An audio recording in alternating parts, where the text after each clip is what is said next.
After multiple delays, Disney's live-action adaptation of Snow White is finally in cinemas.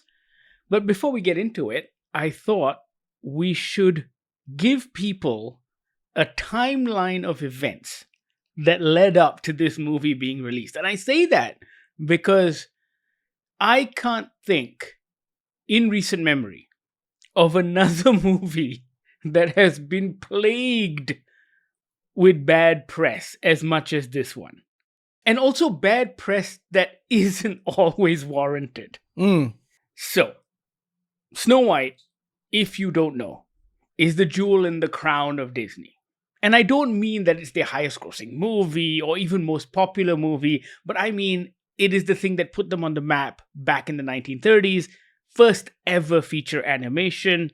Just an absolute accomplishment, an achievement on the part of Walt Disney. Even if you watch the original right now, you can't help but think, how did they do that back then? It's amazing. And some of those techniques are still used today with computers, for example. Like, he pioneered a lot of amazing things.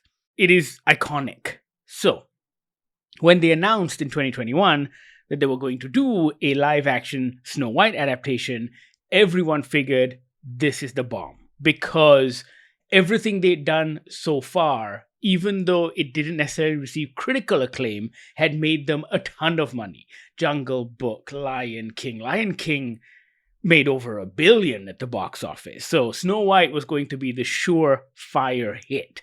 Analysts had it being their next $1 billion thing. Fast forward to 2025, and they're saying it might, if they're lucky, hit 100 million at opening weekend globally, not even in the US, mind you. In the US, they're tracking between 37 and 50 million. Yowza.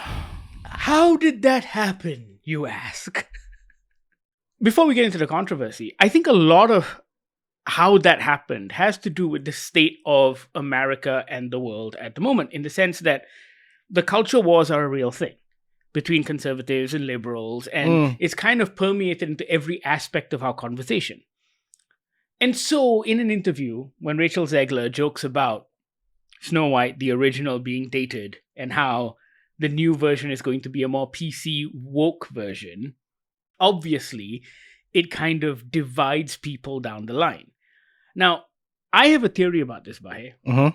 First of all, if you listen to her original interview, it's like the creators of Acolyte talking about Acolyte being the gayest Star Wars. It was a joke in an interview.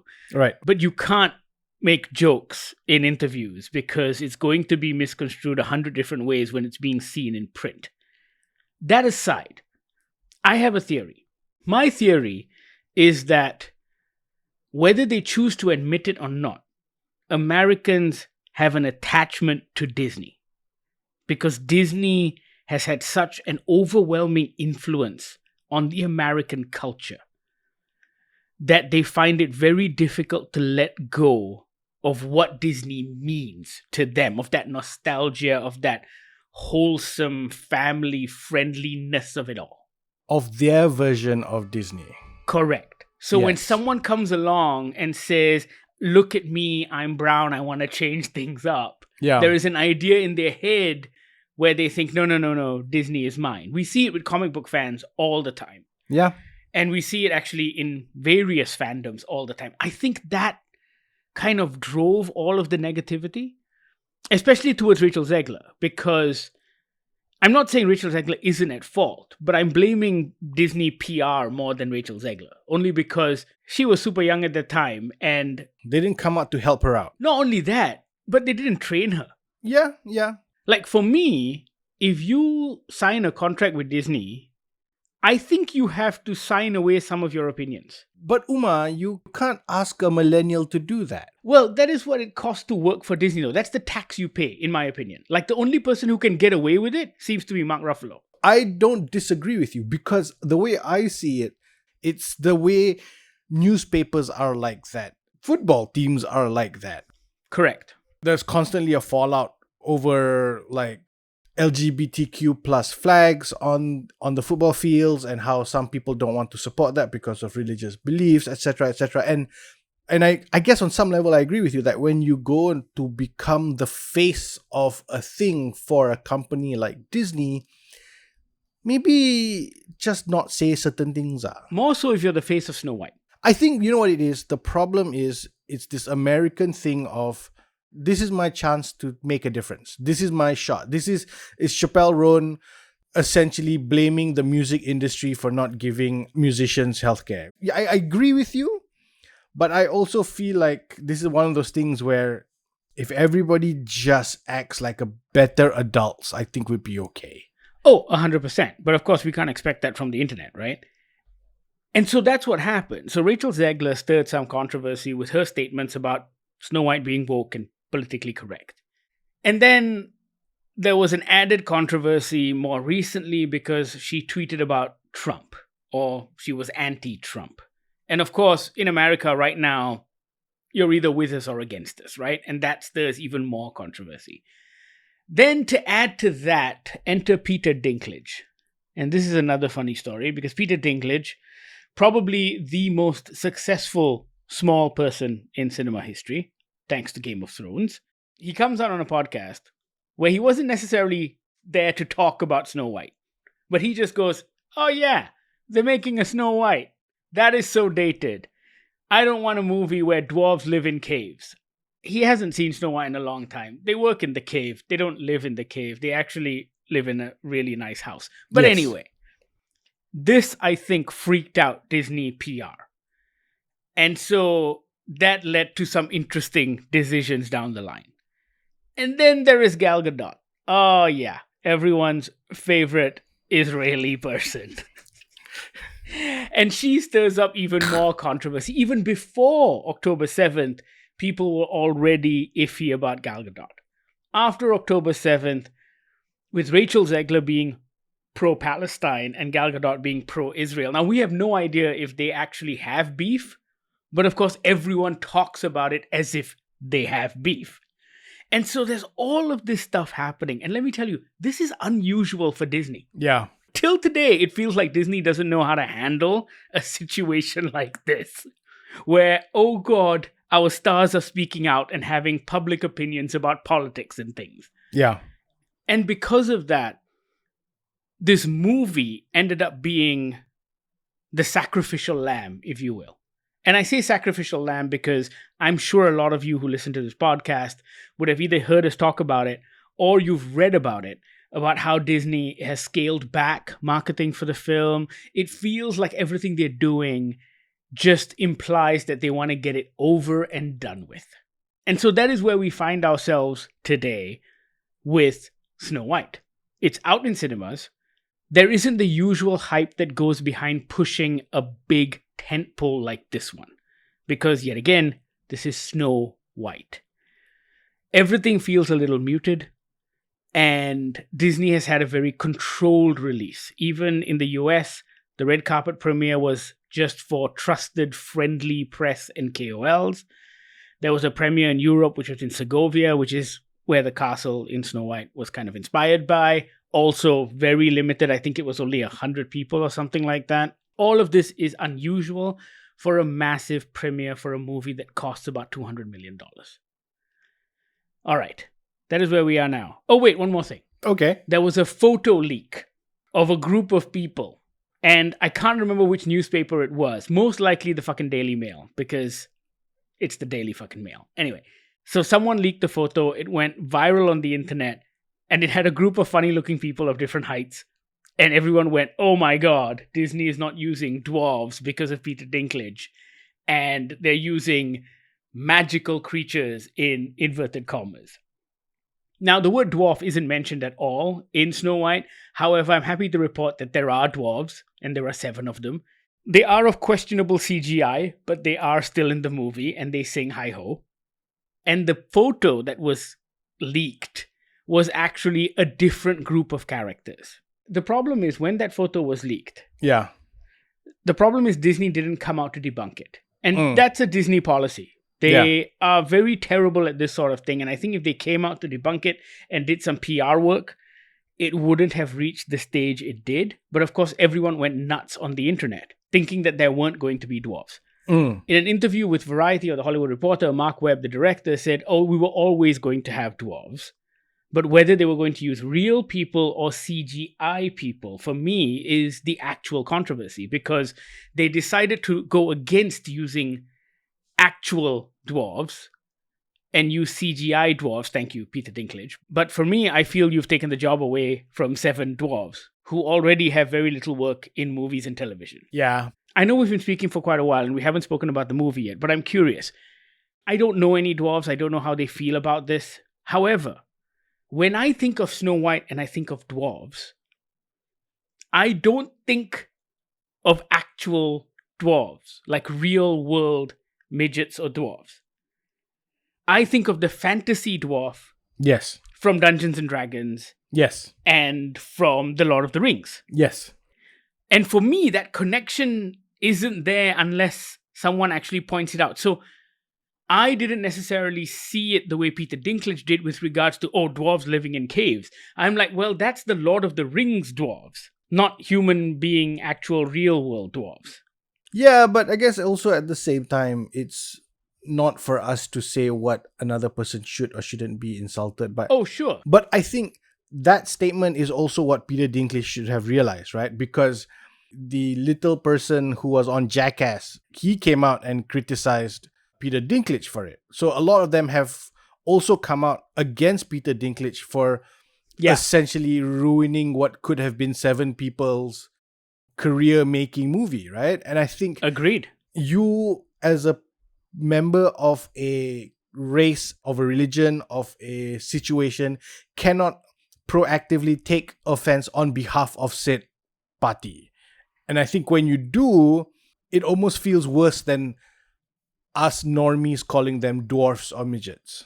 And even that is up for debate, right? Because some prefer to be called dwarfs, some prefer to be called midgets. And I think that's the problem, right? I think Peter Dinklage made the mistake of speaking for them as if they were a monolith and as if everyone shared the same opinion. And it's a problem because Peter Dinklage is the most famous and probably richest of that group.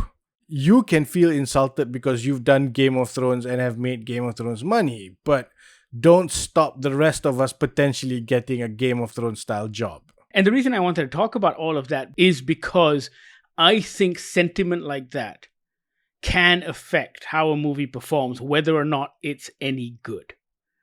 And to talk about the actual movie, I think Snow White is actually all right. It isn't terrible. It isn't a car crash. It isn't the train wreck everyone was expecting. For me, it feels like it's really competent Disney fare.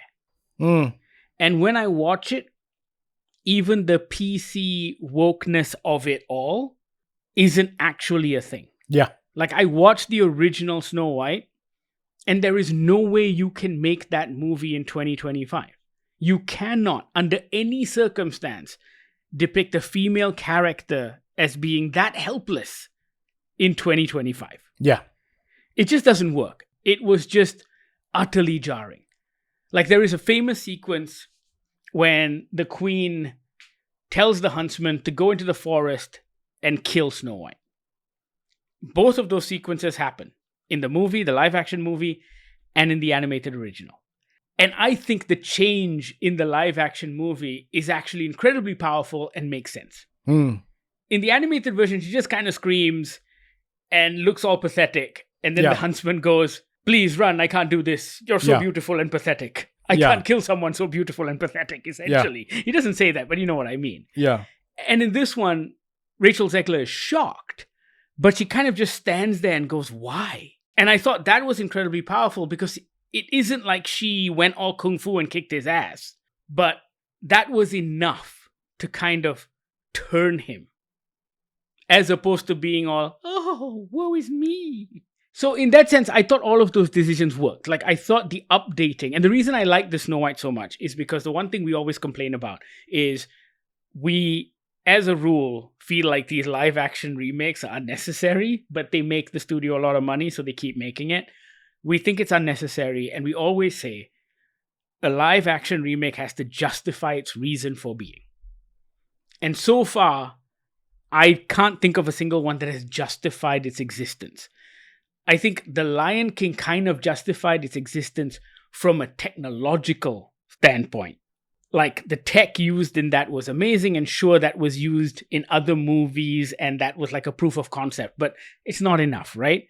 For me, Snow White justifies its existence because it updated a movie. Rachel Zegler wasn't wrong. That was seriously out of date. Like I hadn't seen it in a long time and I watched it yesterday and I was like, oh, this is quite jarring. My issue with Zegler's comments is that, yeah, it is out of touch because it was made in 1937. But I think that's the point she's trying to make, right? In the sense that if you're doing something in 2025, it can't be the same because all of these things are products of their time.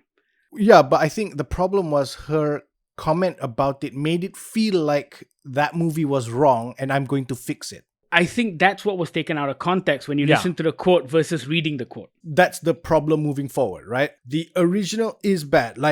But it's like saying it's the Malaysian problem of, oh, we cannot show old Melayus drinking Guinness because that's bad. But that's what they used to do.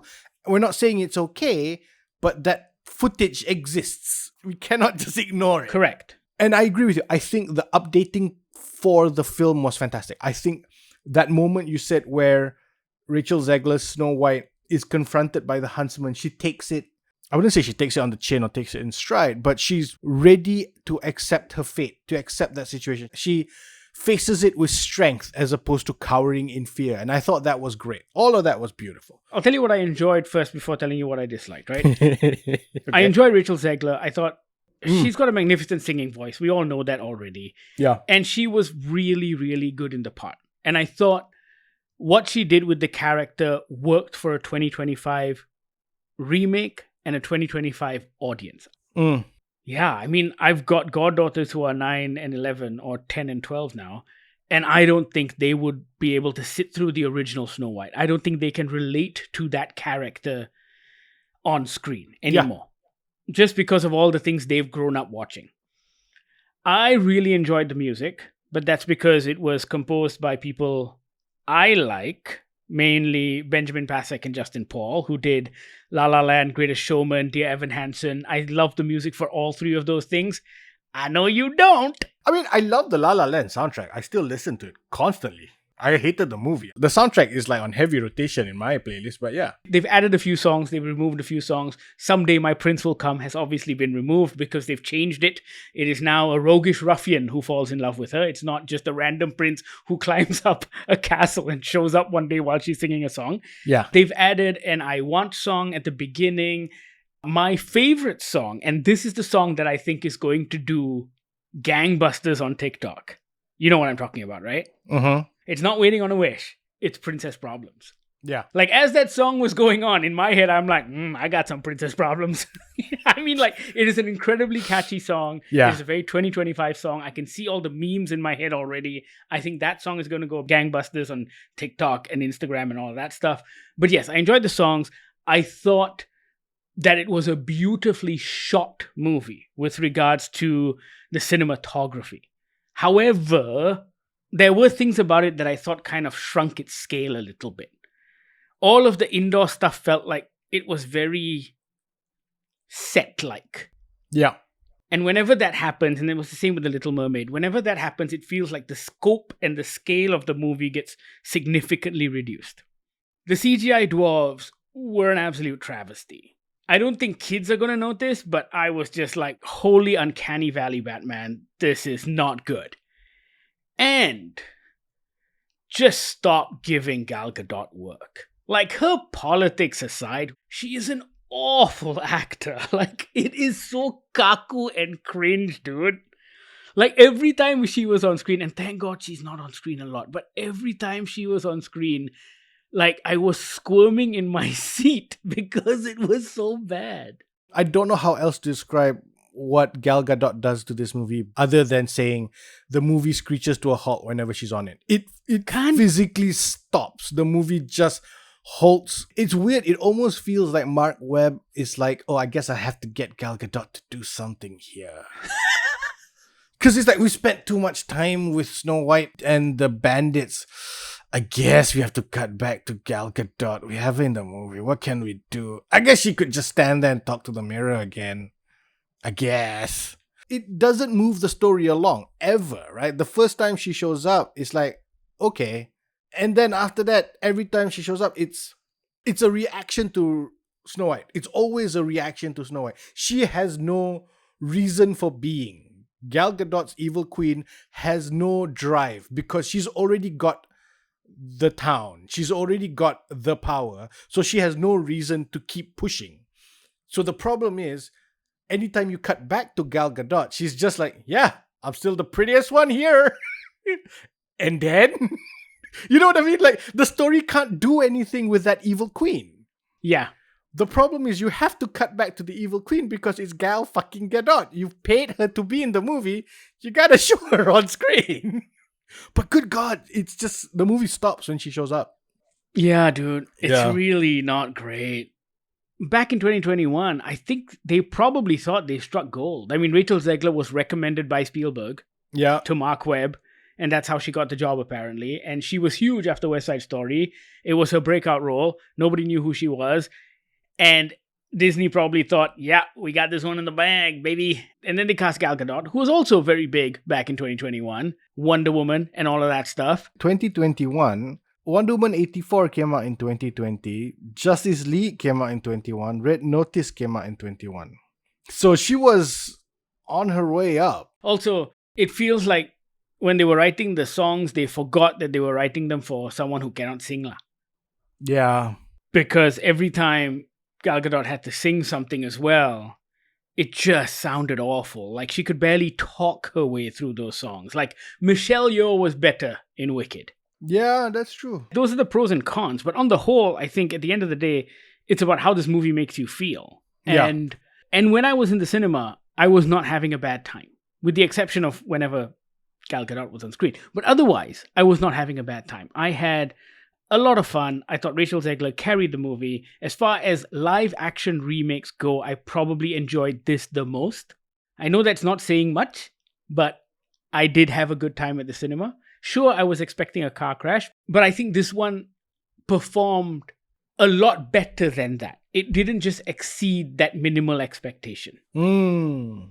And then, trying to put on my young person's hat, I was like, oh, if I was a child and watching this movie, the morality is good, the messaging is good. For a Disney movie, this is incredibly political. There is a moment when Rachel Zegler accuses Gal Gadot of killing her father and stealing the castle/land. Oh, is it Israel and Gaza? Maybe. And all of these parallels are pretty shocking when you look at it through a contemporary 2025 lens. Yeah. And so, yeah, I didn't Yeah. expect Snow White to be this political. Like, none of this is in the original, mind you. In the original, the queen, after poisoning Snow White, tries to push a rock to kill the dwarves who are marching up a mountain. Yeah. Lightning strikes the rock and she falls backwards and ends up dying. And then the dwarves just kind of peer over and go, oops. Yeah. It's all very anticlimactic. Yeah. Like, I know it's a controversial thing to say, but the original Snow White is a little boring. Yes, it's boring. I agree with you. But it's beautiful as all hell, though. Oh, it's gorgeous. It's gorgeous. Gorgeous to look at, and that's really held up. Like, for me, I know this is not the point anymore, but like, for me, my favorite of the classics has to be Sleeping Beauty. That's beautiful. I think that's a lot of fun. You know, great music. I love Robin Hood. Robin Hood's also great. Yeah. Yeah. You had a lot more fun in this than I did.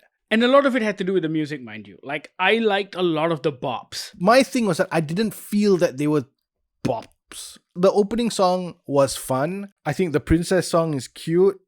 Even the love song between Snow White and her love interest was pretty cute. I just felt like I wanted happier songs. I know I might be in the minority because, to be fair, most Disney musicals don't really have that many happy songs, but I found it to be quite dull. I found the experience in the cinema to be quite dull. I agree with you that the changes were for the better, and I agree with you in that the changes were required. I just feel like it's one of those things of like, is this even worth doing? I go back to, why do Lion King? Why do Pinocchio? Why do Dumbo? Why do anything? Just go again. Just start something new. That question still remains. Yeah. And I just can't get past that. Why make this if not because of a shameless cash grab? Yeah. And I can't get past that, which is why I didn't have as good time as you did in the cinema for this one. But most of the stuff I agree with you. I think the Gal Gadot of it all is very, very not good for her. I went into it with the mindset of someone who hadn't seen Snow White. Like I was pretending like if I'd never seen Snow White and this was my first introduction to the character, how would I feel about it? Sure.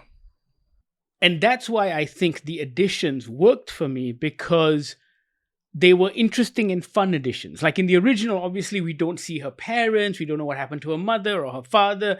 The original is very, very snappy. It opens with her singing a song. The next scene is the queen going, fucking Snow White, I want to kill her. You know, like it's just like really fast. Jumps into it, yeah. And so this one has a lot of interesting setup. It builds on the whole wish thing. All of that kind of worked for me. And I was like, oh, look, this feels like a proper narrative. And I think if I was a preteen girl, for example, there's a lot in this for me. Even if I was a preteen boy, I think there is a lot in this for me. So I think for kids in general, this really works. As far as a Disney movie, I think it hits all of those Disney benchmarks and landmarks, right? Like the morality is there, the music is there, the quirky humor is there. Yes, Dopey looks like a weird crossbreed of Mad Magazine's Alfred E. Newman and Tom Holland, but that's besides the point. Like the dwarf CGI design is really not good. Yeah. But besides all of that, I think on the whole, the movie is a solid 6.5. Yeah, agree. Like, it's not terrible. It's not, yeah. And in a lot of ways, it has more of a reason for being than Jungle Book or Aladdin or Peter and Wendy or any number of those movies. Yes, I agree. Yes. For me, I enjoyed The Little Mermaid more simply because I loved the songs there more. Right. Yeah, so it's as simple as that, right? Before we wrap by here, quick thing. Sure. I don't know if you remember growing up watching this, right? Mm-hmm. Now, I was just thinking about all of the Snow White spin-offs and random things that the character has been associated with. And, you know, you had, like, Once, that TV show that brought in all of the characters from fairy tales and et cetera, et cetera. And then you've got Maleficent and Snow White and the Huntsman, which also made Disney a lot of money, which is probably why they greenlit this thing anyway, because they thought evil queen, Snow White, popular consciousness, $1 billion. Back in the 80s, Bahir, do you remember a short-lived TV show called The Charmings? The Charming? The Charmings. Basically, it presupposes that Snow White and Prince Charming had a curse put upon them by the evil queen, and they fell asleep for 1,000 years and woke up in Burbank, California. Wow. Ran for 2 seasons, 21 episodes. It was a 30-minute sitcom. I remember watching this as a kid. It was shown either on TV3 or TV2 at the time. It was redonkulous. Like, the evil queen and one of the dwarves, only the dwarf is called Luther, are living with Snow White and Prince Charming. Eric Charming and Snow White. And the mirror, would you believe it, is a sassy black guy. What the hell? And so whenever she goes, who's the Pharisee? He's like, it ain't you. Jeez Louise. Wow. Dude, the 80s and 90s had some wild shit. Yeah, produced by Columbia Pictures too. This was great. I need to go look it up on YouTube to see if they have episodes. I'm sure they're on YouTube. Come on, man. It went head to head with The Cosby Show. There you go. There you go. Yeah, no way that thing was going to survive. Although I will say, yeah, other than the time travel element, that's not a bad concept for a TV show. It's just random as all hell. Wikipedia has got the opening voiceover set up. Oh, yes. They actually explain what happens. Once upon a time, there was a vain queen who was so jealous of her beautiful stepdaughter, Snow White, that she poisoned her with an apple. But a handsome prince came along and broke the spell. Snow White and Prince Charming threw the wicked stepmother down a bottomless pit and lived happily ever after. But it turns out the pit was not bottomless, just very deep. And now, the queen was very mad. With a spell so powerful, even she couldn't control it, she put the Charmings asleep for 1,000 years. She also got herself and one dwarf. Eventually, they woke up. Jeez. That's how it starts. I don't know. Sounds like something I'd watch. Anyway, all right. Snow White. Not as bad as everyone thought. Not as bad as everyone hoped. Not as bad as everyone hoped. There you go. Yeah. Let us know what you think once you've seen it. You know how to reach out. Goggler MY is where we are on Instagram. You can also email us on podcast@goggler.my or send us a WhatsApp on the Goggler hotline 012-524-5208. Thank you so much for listening. This is the Goggler Podcast.